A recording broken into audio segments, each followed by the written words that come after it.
Hello friends, welcome back to my YouTube channel study art hub. कैसे हैं friend आप सभी? एंड आई होप सो आप सभी बहुत अच्छे होंगे और आपकी स्टडी भी बहुत अच्छी चल रही होगी। आज मैं पार्ट 6 स्टार्ट करने वाली हूँ। फ्रेंड्स, अगर आप प्रीवियस वीडियोस देखना चाहते हैं तो आप प्लेलिस्ट विजिट करें, वहाँ से आपको फर्स्ट टू फिफ्थ वीडियोज़ मिल जाएंगे। सो क्वेश्चन स्टार्ट करते हैं। क्वेश्चन स्टार्ट करने से पहले मैं आपसे रिक्वेस्ट करना चाहूँगी कि आपको क्वेश्चन में किसी भी तरह का कोई कन्फ्यूज़न हो, किसी भी तरह का डाउट्स हो, तो आप मुझे प्लीज़ कमेंट सेक्शन में कमेंट करें। लाइव क्लासेस हैं, मैं आपको रिप्लाई देती रहूँगी। स्टार्ट करते हैं classes. So friends, last class में हमारे प्रागैतिहासिक काल, prehistoric Indian prehistoric age recover हो गए हैं, कंप्लीट हो गए हैं सारे क्वेश्चंस। आज हम लोग स्टार्ट करते हैं पार्ट 2, भित्ति चित्र। भित्ति चित्र की परंपराएं। तो बेसिकली पहले डिस्कस कर लेते हैं कि भित्ति चित्रण होता क्या है। तो भित्ति चित्रण सरफेस पे किया जाता है, वॉल्स वगैरह पर, दीवारों पर। भित्ति चित्रण के दो पार्ट हैं, फ्रेस्को सेको और fresco buono.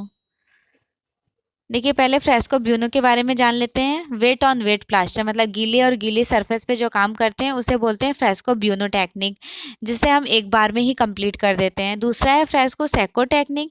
Fresco Seiko technique में क्या करते हैं, हम काम कर रहे होते हैं, फिर वॉल ड्राई होती है, देन उस पर फिर अप्लाई करते हैं, लेयर बाय लेयर काम करना फ्रेस्को सेको टेक्निक कहलाता है। लेकिन सबसे लॉन्ग ड्यूरेशन टेक्निक है फ्रेस्को ब्यूनो टेक्निक, लंबे समय तक चलने वाली टेक्निक है।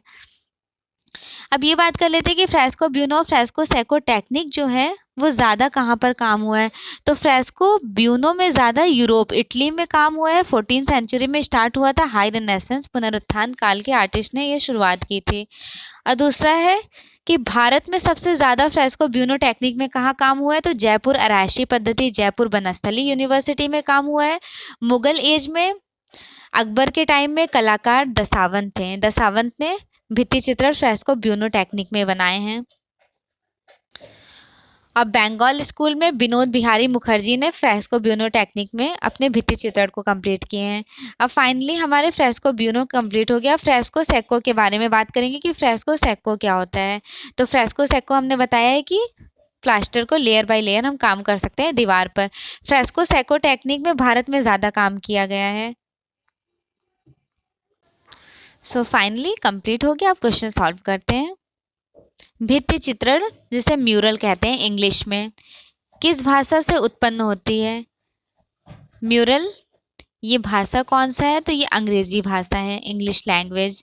भित्ति चित्र म्यूरल शब्द की उत्पत्ति वास्तव में लैटिन म्यूरलिस या फ्रेंच शब्द म्यूरस अंग्रेजी भाषा से उत्पन्न हुई है, जिसका अर्थ होता है वॉल। भित्ति चित्र दीवार पर बनाई जाने वाली चित्रकारी कही जाती है।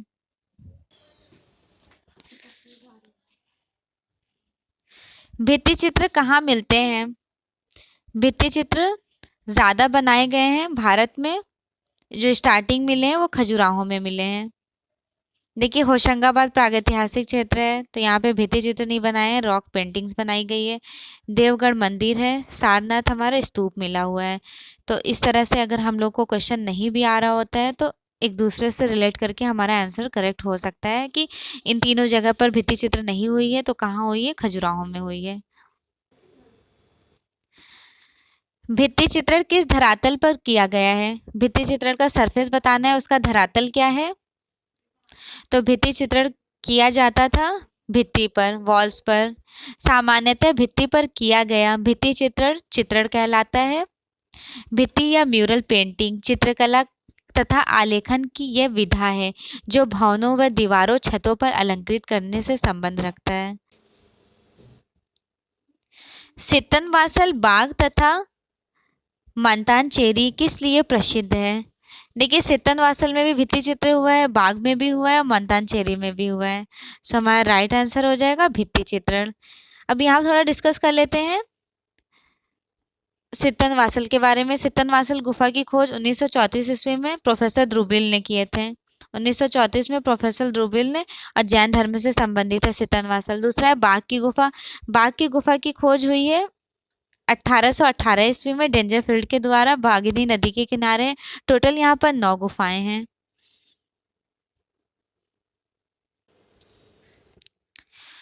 होरियोंजी मंदिर के भित्ति चित्रण किस शताब्दी के हैं? तो होरियोंजी मंदिर के जो भित्ति चित्रण बनाए गए हैं उसका टाइम ड्यूरेशन बताना है, तो वो है 8वीं शताब्दी का। जियोतो किस रूप में प्रसिद्ध हैं? जियोतो फेमस रहे हैं भित्ति चित्रकार के लिए। शिवी जातक के अंतिम दृश्य में साधु के रूप में किसे चित्रित किया गया है? शिवी जातक के जो अंतिम दृश्य बनाए गए हैं उसमें बनाए गए हैं इंद्र और अग्नि और इंद्र को। शिला गुही मंदिर के मुख्य द्वार से विशाल मंडप में प्रवेश करते हुए बाईं ओर की भित्ति चित्र पर शिवी जातक का चित्रांकन किया गया है। इसको इंद्र तथा अग्नि, बाज तथा कबूतर के रूप में शिवी की परीक्षा लेते हैं। इसके अंतिम दृश्य में अग्नि का दृश्य को साधु के रूप में चित्रित किया गया है, जो राजा के श्रद्धा भक्ति के रूप में कुछ दे रहे हैं। गुफा मानव लोग भित्ति चित्रण के लिए किस प्रकार के रंगों का प्रयोग करते थे? तो जो ये वॉल पेंटिंग म्यूरल्स बनाई जाती थी तो इसमें कलर्स कौन सा यूज किया जाता था? मिट्टी के रंग, मिट्टी के रंग को यूज करते थे। यहाँ पे मिट्टी का रंग इसलिए सही हुआ क्योंकि यहाँ पे गुफा मानव पूछा जा रहा है। गुफा मानव बेसिकली मिट्टी के कलर्स यूज करते थे जिसे मिनरल्स कलर कहते हैं। फॉर एग्जाम्पल गेरू, रामरज, खड़िया और चारकोल रंग, ब्लैक कलर से चारकोल, इस तरह से कलर्स बनाते थे। लाल, बादामी, पीला रंग का प्रयोग करते थे। और बेसिकली जो कोयले की लकड़ी जलाई जाती थी, लकड़ी को जलाकर जो कोयला बनाते थे और जानवरों की चर्बी मिलाकर रंग का यूज करते थे, रेखांकन खींचकर ड्राइंग करते थे यहाँ पर। और सर्वप्रथम काले रंगों के महीन रेखांकन यहीं से मिले हैं, गुफा मानव लोग बनाने लगे थे प्रागैतिहासिक काल में।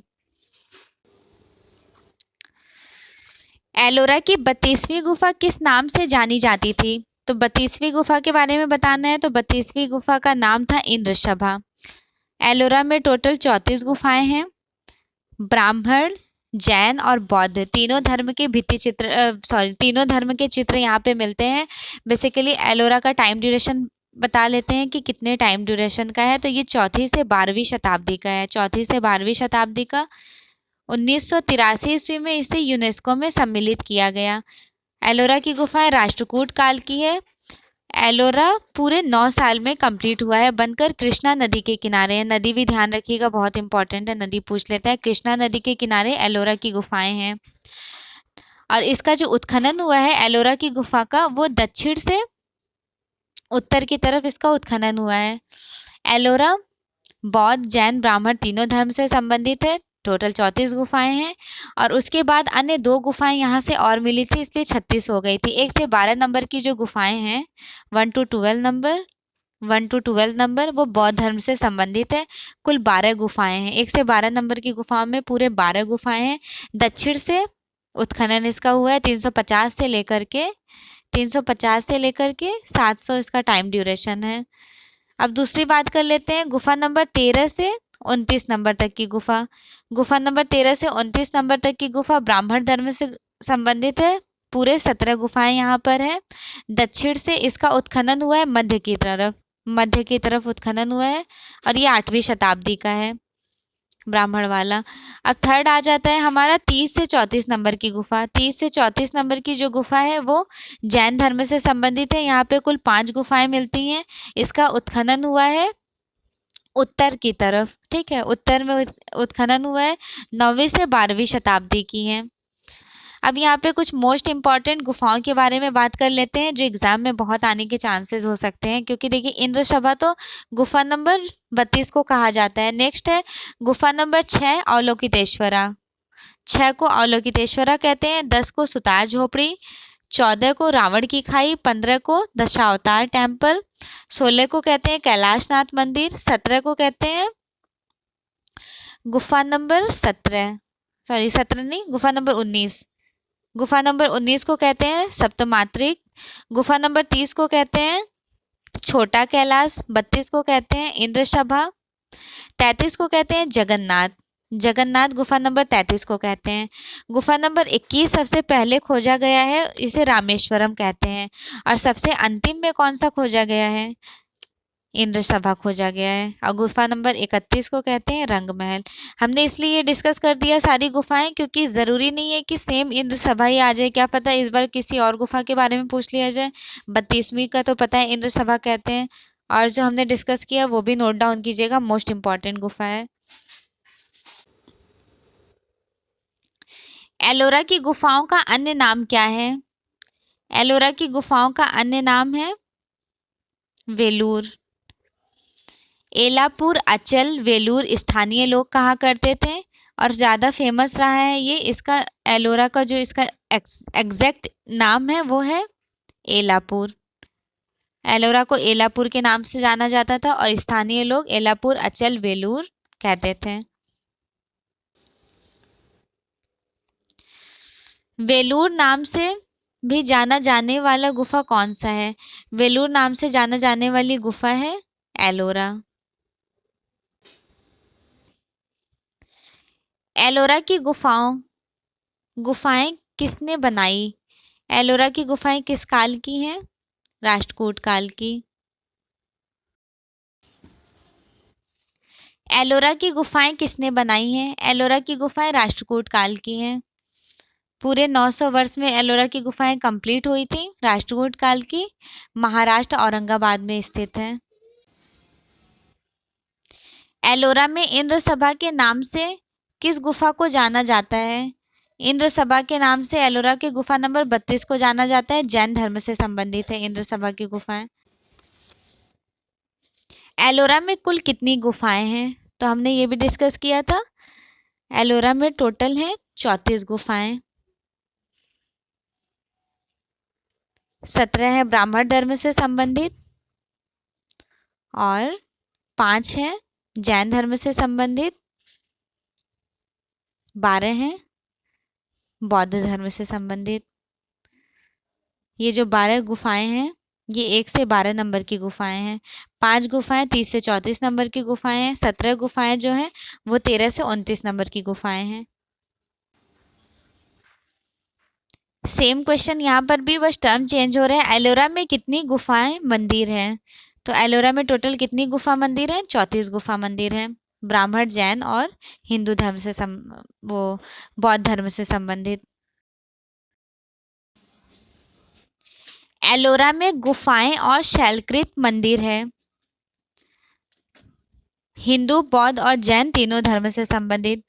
गुफा नंबर 1 से लेकर के 12 नंबर तक की गुफाएं जो हैं वो बौद्ध धर्म से संबंधित है। 13 से लेकर के 29 नंबर की गुफा हिंदू धर्म से संबंधित है। 30 नंबर से लेकर के 34 नंबर तक की जैन धर्म से संबंधित है। किस राज्य में एलोरा की गुफाएं स्थित हैं? एलोरा की गुफाएं महाराष्ट्र के औरंगाबाद जिले में स्थित है। अजंता से 29 किलोमीटर दूर, 135 किलोमीटर दूर अजंता से डिस्टेंस है, और औरंगाबाद से 29 किलोमीटर दूरी पर है एलोरा की गुफाएं। एलोरा की गुफाएं किस राज्य में स्थित है? सेम क्वेश्चन है 2009 का, महाराष्ट्र में। सेम क्वेश्चन 2016 में आया हुआ है कि एलोरा किस राज्य में स्थित है? एलोरा की गुफाएं हैं महाराष्ट्र में। 2009 का सेम क्वेश्चन, एलोरा की गुफाएं किस राज्य में है? तो महाराष्ट्र में। सेम क्वेश्चन यहाँ पर भी है, एलोरा किस राज्य में स्थित है? तो देखिए कितने क्वेश्चंस रिपीट हो रहे हैं। 2017 में आया हुआ है और 2011 में। महाराष्ट्र में स्थित है। एलोरा के प्रसिद्ध कैलाश मंदिर का निर्माण एक राष्ट्रकूट नरेश ने कराया। उस नरेश का नाम क्या था? उनका नाम था कृष्ण प्रथम।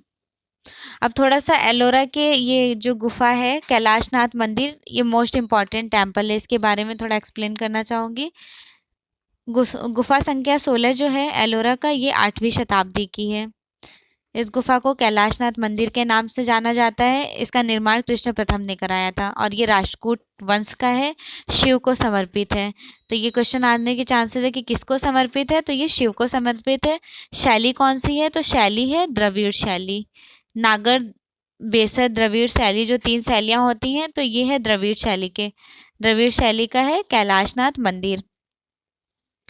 और ये एक ही चट्टान को काटकर बनाया गया है, मोनोलिथिक केव कहा जाता है। और जो पार्थेनन मंदिर है, ग्रीक के पार्थेनन मंदिर से कंपेयर किया जाता है एलोरा की गुफाओं का। काफी अच्छी गुफाएं हैं एलोरा। इस गुफा मंदिर का निर्माण मंदिर पर यहाँ अभ्रंश शैली के प्रारंभिक चित्र प्राप्त होते हैं। तो अभ्रंश शैली के प्रारंभिक चित्र एलोरा की गुफा से प्राप्त होते हैं। एलोरा गुफा की जो मंदिर है उसकी तुलना एथेंस यूनान में मंदिर था पार्थेनन मंदिर, उस मंदिर से इसका कंपेयर किया जाता है। और भारत में चालुक्य काल के पट्टाडक्कल मंदिर से भी कंपेयर किया जाता है कैलाशनाथ मंदिर का। कैलाशनाथ मंदिर की मोस्ट इम्पॉर्टेंट मूर्तियां हैं महिषासुर मर्दिनी और रावण कैलाश पर्वत उठाते या हिलाते हुए, जिसे इंग्लिश में बोलते हैं Ravan shaking mount Kailash. Next painting यहाँ सॉरी मूर्ति है नेक्स्ट, गरुड़ पर आसीन लक्ष्मी नारायण, आकाश में विचरते विद्याधर, नटराज की चतुरा मुद्रा, सिंह पर बैठी देवी। ये सारे इंपॉर्टेंट यहाँ के स्कल्पचर है, मूर्तियां। अब साइज के बारे में डिस्कस कर लेते हैं कि एलोरा के जो ये मंदिर है इसका साइज क्या है। तो इसकी ऊंचाई जो है वो 100 है, चौड़ाई 66 है और 142 इसका लंबाई है। और इसके चबूतरे बनाए गए हैं 25 फीट, 25 फीट में चबूतरे बनाए गए हैं और शिखर जो है वो 95 फीट का है। एलोरा की गुफाएं किस काल से संबंधित थी? एलोरा की गुफाएं राष्ट्रकूट काल से संबंधित थी। किस साम्राज्य ने एलोरा गुफा कला को विकसित किया था?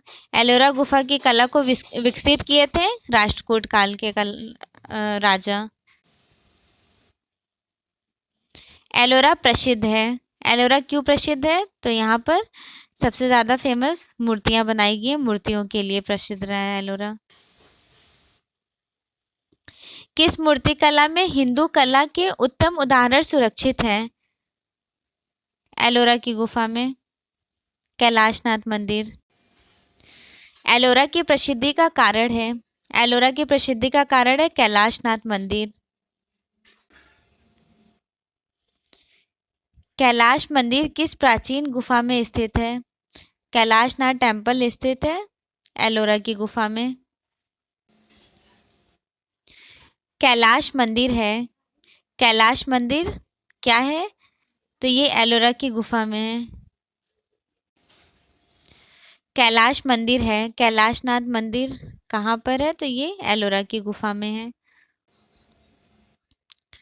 कैलाश मंदिर कहाँ स्थित है? सेम क्वेश्चन, यूके जीआईसी 2020 का है, एलोरा में स्थित है। एलोरा की प्रमुख मंदिर कौन सी है? एलोरा के फेमस टेम्पल है कैलाशनाथ टेम्पल, कैलाशनाथ मंदिर। एलोरा में कौन सा मंदिर एलोरा की जान है? कैलाशनाथ मंदिर। कैलाश मंदिर की एलोरा गुफा चित्रों की छवियां हैं। कैलाशनाथ टेम्पल में मूर्ति बनाई गई है भगवान बुद्ध, भगवान विष्णु और देवी लक्ष्मी। भगवान विष्णु और देवी लक्ष्मी की मूर्ति बनाई गई है। और कुछ और भी मूर्तियां हैं जैसे नटराज की चतुरा मुद्रा, सिंह पर बैठी हुई देवी, महिषासुर मर्दिनी, रावण कैलाश पर्वत हिलाते या उठाना, मतलब रावण शेकिंग माउंट कैलाश इसी मूर्ति को कहा जाता है। गरुड़ पर आसीन लक्ष्मी नारायण, आकाश में विचरते विद्याधर। इनमें से किस गुफा में कैलाश मंदिर स्थित है? कैलाश मंदिर गुफा नंबर 16 में स्थित है। एलोरा की प्रसिद्ध गुफा कैलाश मंदिर के उपलब्ध भित्ति चित्र में कौन सी चित्र शैली को नई प्रेरणा मिली थी? कैलाशनाथ मंदिर जो है वहां से उपलब्ध जो भित्ति चित्र है वो दक्षिणी शैली को एक नया रूप प्रदान हुआ है। कैलाश मंदिर के मध्य स्थापित है, कैलाश मंदिर के मध्य है शिवलिंग। ब्रह्मा विष्णु एवं महेश की त्रिमूर्ति वाला स्थापत्य कहाँ अवस्थित है? त्रिमूर्ति वाला जो स्थापत्य मिला है वो एलिफेंटा की गुफा से मिला है। त्रिमूर्ति को महेश मूर्ति के नाम से भी जाना जाता है। इसका साइज है 18x24। इस मूर्ति का साइज है, ग्रेनाइट पत्थर में बनाई गई है। एलिफेंटा कहाँ है? एलिफेंटा रायगढ़ में है। एलिफेंटा की गुफाएं 8वीं से 9वीं शताब्दी की हैं, 9वीं शती की। 1987 ईस्वी में इसे यूनेस्को में सम्मिलित किया गया। शैव धर्म से संबंधित है। एलिफेंटा मूर्तिकला के लिए प्रसिद्ध है। ये गुफाएं मुंबई के गेटवे ऑफ इंडिया के रायगढ़ जिले के धारापुरी टापू पर स्थित है। इस गुफा के बाहर, जो ये गुफा है, इसके बाहर एक विशाल हाथी प्रतिमा बनाई हुई है, जिसे देखकर पुर्तगालियों ने इसे एलिफेंटा नाम दिया है। एलिफेंटा किससे घिरी हुई है? तो ये समुद्र से घिरी हुई है, समुद्र से चारों तरफ से घिरी हुई है। इस गुफा को शिवलयड़, कंदरा, दरी, केव, खरी लैड़ के नाम से भी जाना जाता है। एलिफेंटा गुफा कहाँ स्थित है? एलिफेंटा की गुफा महाराष्ट्र में स्थित है। 9.6 इंटू या फिर 10 किलोमीटर रायगढ़ जिले के धारापुरी टापू पर स्थित है। 6 मील के घेरे में ये फैला हुआ है। एलिफेंटा गुफाएं किससे घिरी हुई है? एलिफेंटा गुफाएं समुद्र से घिरी हुई है। एलिफेंटा किस लिए प्रसिद्ध है? एलिफेंटा की गुफाएं मूर्तियों के लिए प्रसिद्ध है। यहाँ की मोस्ट इम्पॉर्टेंट मूर्ति है महेश मूर्ति, जिसे त्रिमूर्ति के नाम से जाना जाता है। उसका साइज 18x24 18x24 है महेश मूर्ति का साइज। और इसमें रोमन इम्प्रेशन दिखाया गया, मतलब रोमन की प्रभाविता दिखाई गई है। कुछ अन्य मूर्तियां हैं: शिव तांडव नृत्य, नटराज मूर्ति, अर्धनारीश्वर, कल्याण सुंदरम, शिव पार्वती विवाह भी यहाँ पर बनाया गया है। लेकिन ज़्यादा फेमस है कैलाशनाथ टेम्पल का, लेकिन यहाँ पर भी बनाया गया है एलिफेंटा में। नेक्स्ट मूर्ति है लापुली शिव, जिसे ध्यान मग्न शिव कहा जाता है। गंगाधर की मूर्ति बनाई गई है।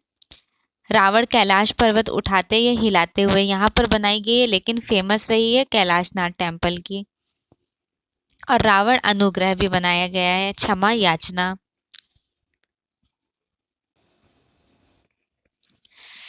एलिफेंटा में किस देवता की मूर्तियों का निर्माण अधिक है?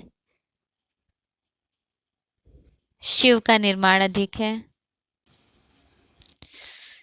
भारत के एक ऐसे प्रसिद्ध गुफा का नाम बताइए जहां एक भी भित्ति चित्रण उपलब्ध नहीं हुआ है। कौन सी गुफा है जहां पर एक भी भित्ति चित्र नहीं मिले हैं? एलिफेंटा की गुफा में। यहाँ भित्ति चित्रण नहीं मिले हैं, मूर्तियां ज्यादा मिली हैं। एलिफेंटा किस लिए प्रसिद्ध है? एलिफेंटा त्रिमूर्ति के लिए प्रसिद्ध है। त्रिमूर्ति को महेश मूर्ति भी कहा जाता है।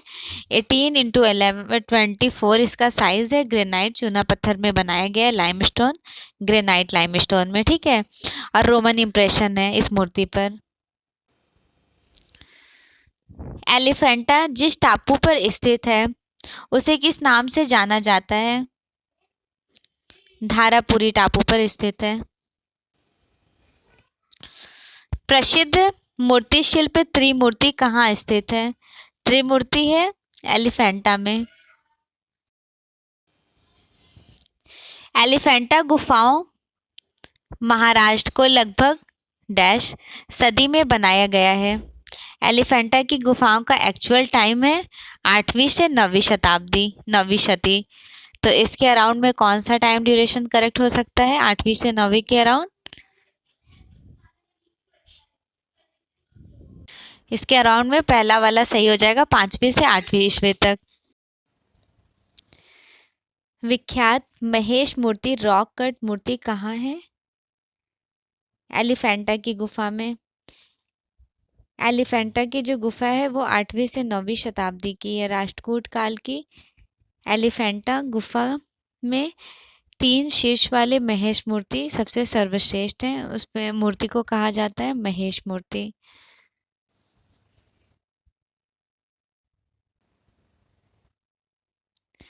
बाघ गुफाएं किस जनपद में स्थित है? बाघ की गुफाएं धार जनपद में स्थित है। बाघ की गुफाएं मध्य प्रदेश में है। 1818 ईस्वी में डेंजरफील्ड ने बाघ की गुफा की खोज किए थे। टोटल यहाँ पर 9 गुफाएं हैं। गुफा नंबर 2 से सुबंधु का ताम्रपत्र मिला है। बाघ की गुफाएं स्थित है। बाघ की गुफाएं मध्य प्रदेश में स्थित है। बाघ गुफाओं का पुराना नाम क्या है? बाघ गुफाओं को कलायन के नाम से जाना जाता है। बाघ में कुल कितनी गुफाएं हैं? तो बाघ में टोटल यहाँ पर 9 गुफाएं हैं। 9 गुफाएं हैं जिनमें से 7 गुफाएं नष्ट हो गई हैं। केवल गुफा नंबर 4 और 5 के बरामदे में पेंटिंग ज्यादा मिली हैं। धार जिले में स्थित बाघ गुफा किस राज्य में स्थित है? मध्य प्रदेश में। बाघ गुफाएं मध्य प्रदेश में स्थित हैं। सेम क्वेश्चन है, बस टर्म चेंज हो रहे हैं। बाघ गुफाएं स्थित हैं। बाघ की गुफाएं मध्य प्रदेश में स्थित हैं। मध्य प्रदेश, मध्य प्रदेश में स्थित हैं। बाघ गुफाएं हैं मध्य प्रदेश में। बाघ गुफाएं स्थित हैं एमपी, मध्य प्रदेश। बाघ गुफाओं की अवधि है। बाघ गुफाएं जो बनाई गई हैं वो सातवाहना राजवंश की है। बाघ की गुफाएं चट्टानों को काटकर बनाई गई हैं लाल बलुआ पत्थर से, और यहाँ पर टेम्परा टेक्निक का यूज किया गया है, ग्लू लगे हुए कलर्स के। बाघ गुफाओं की अवधि है सातवाहना राजवंश की। बाघ की गुफाएं किस पर्वत श्रृंखला में स्थित है? बाघ की गुफाएं विंध्याचल पर्वत श्रृंखला पर स्थित है। बाघ गुफाओं को जाना जाता है 5 पांडवों की गुफा के नाम से। किन गुफाओं को 5 पांडवों की गुफा के नाम से जाना जाता है? बाघ की गुफा को। देखिए, बाघ की गुफा को और पंचमढ़ी, प्रागैतिहासिक काल के पंचमढ़ी गुफा, इन दोनों को 5 पांडवों की गुफा के नाम से जाना जाता है। बाघ की किस गुफा में सर्वाधिक चित्र बने हैं? सबसे ज्यादा पेंटिंग्स किस गुफा में बनाई गई हैं? गुफा नंबर 2 और 4 में। देखिए, सबसे ज्यादा जो पेंटिंग बनी है गुफा नंबर 4 और 5 के बरामदे में ज्यादा पेंटिंग्स बनाई गई हैं। ऑप्शन में नहीं है तो ऑप्शन बी करेक्ट हो जाएगा। बाघ गुफा की प्रतिलिपियां 1920 ईस्वी में 1920 ईस्वी में मुकुल चंद डे ने बनाया है, और 1921 ईस्वी में नंदलाल बोस, असित कुमार हल्दर, सुरेंद्र नाथ, वीएम आप्टे, वीवी जगतपल, आर्मेलियन प्रदेश के कलाकार सर्किट कच डोरियन ने और एबी भोपले ने यहाँ पर प्रतिलिपियां बनाई हैं, और जो प्रतिलिपियां बनाई गई हैं वो ग्वालियर के गुर्जरी महल में संग्रहित हैं। गायिकाएं चित्र बाघ के किस संख्या गुफा के सामने चित्रित किया गया है? गायिकाएं पेंटिंग बनाई गई है गुफा नंबर 4 में। देखिए, गुफा नंबर 4 में तो गायिकाएं पेंटिंग बनाई गई हैं। ठीक है, अब पहले नंबर पर गुफा नंबर 1 में वियोग बनाया गया है। गुफा नंबर 2 में मंत्रणा। वियोग में एक स्त्री को दिखाया गया है। गुफा नंबर 2 में मंत्रणा जो चित्रित किया गया उसमें 4 पुरुषों को दिखाया गया है। गुफा नंबर 3 में बनाया गया है देव पुरुषों का आकाश में विचरण, और चौथे नंबर की गुफा में गायिकाएं बनाई गई हैं। 5वें नंबर की गुफा में नृत्यांगनाएं वादिकाएं बनाई गई हैं, और छठे नंबर की गुफा में बनाया गया है शोभा यात्रा जुलूस। और बाग में सबसे ज्यादा जो पेंटिंग्स मिली हैं वो गुफा नंबर 4 और 5 के बरामदे से मिली हैं। बाघ की 5वीं गुफा का नाम क्या है? 5वें नंबर की गुफा को क्या कहते हैं? पाठशाला कहते हैं। अब यहीं पर डिस्कस कर लेते हैं कि गुफा टोटल यहाँ पे 9 गुफाएं और उन 9 गुफाओं को किस नाम से जाना जाता है। तो देखिए पहले नंबर की गुफा को कहते हैं गृह गुफा। गृह गुफा को मठाधिकारियों का निवास स्थान कहा जाता है। दूसरे नंबर की गुफा है पांच पांडव। पांच पांडव को गोसाई गुफा कहा जाता है। तीसरे नंबर की गुफा है हाथी खाना। चौथे नंबर की गुफा है रंग महल। रंग महल को हॉल ऑफ कलर के नेम से भी जाना जाता है। अब पांचवें नंबर की गुफा पाठशाला है। छठे नंबर की जो गुफा है उसे कहते हैं शिक्षकों का निवास स्थान। और गुफा नंबर 7, 8 और 9 ये तीनों जो गुफाएं हैं ये पूर्ण रूप से बंद हैं। गायक दल का भित्ति चित्र बाग में चित्रित है। वहां पे गायिकाएं क्वेश्चन में पूछा गया था, यहाँ पर आ गए हैं गायक दल। क्वेश्चन सेम है, बस टर्म चेंज हुए हैं। सो राइट आंसर हो जाएगा सी, गुफा नंबर 4। बाग गुफा चित्रों पर किस शैली का प्रभाव है? बाग की गुफा में किस शैली का प्रभाव दिखाया गया है? तो गुफा नंबर अजंता के गुफा नंबर 1 और 2 के समकालीन बताया गया है बाग की गुफाओं को। बाग गुफा चित्रों में उपयोग की जाने वाली टेक्निक कौन सी है? Tempera technique. ग्लू लगे टेम्परा टेक्निक में बाग में पेंटिंग बनाई गई है। असित कुमार हलदर नंदलाल बोस ने किस सन में बाघ गुफाओं की प्रतिलिपियां बनाई थी? इन लोगों ने प्रतिलिपियां बाघ का गुफा की बनाए हैं 1921 ईस्वी में। और 1920 में मुकुलचंद डे ने बनाए हैं यहाँ के बाघ की गुफा की प्रतिलिपियां, जो ग्वालियर के गुर्जरी महल में संग्रहित है। बाघ गुफा के भित्ति चित्रों को बनाने में किस टेक्निक का प्रयोग किया गया है? ग्लू रंग टेक्निक का यूज किया गया है। बाघ की पहली गुफा का क्षेत्रफल कितना है? 23 गुणे 14 फीट। बाघ की गुफा चित्रों का सर्वप्रथम परिचय 1818 ईस्वी में निम्नलिखित में से किस विद्वान के द्वारा पत्रिका के माध्यम से दिया गया? देखिए 1818 ईस्वी में बाघ गुफा की खोज किए थे लेफ्टिंग डेंजरफील्ड ने खोज किया है। उसके बाद डॉक्टर इम्पे ने बाघ की गुफा का विवरण प्रस्तुत किए। इसके बाद कर्नल सी लुयोर्ड ने इन गुफाओं को देखा और इसका विवरण मुंबई में रॉयल एशियाटिक सोसाइटी पत्रिका में प्रकाशित किए। बाघ की गुफा में कितनी गुफाएं हैं? बाघ की गुफा में टोटल 9 गुफाएं हैं।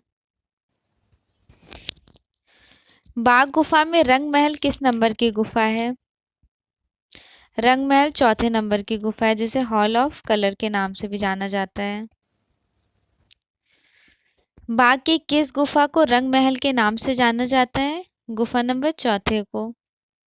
Like, subscribe and press the bell icon for more new notifications.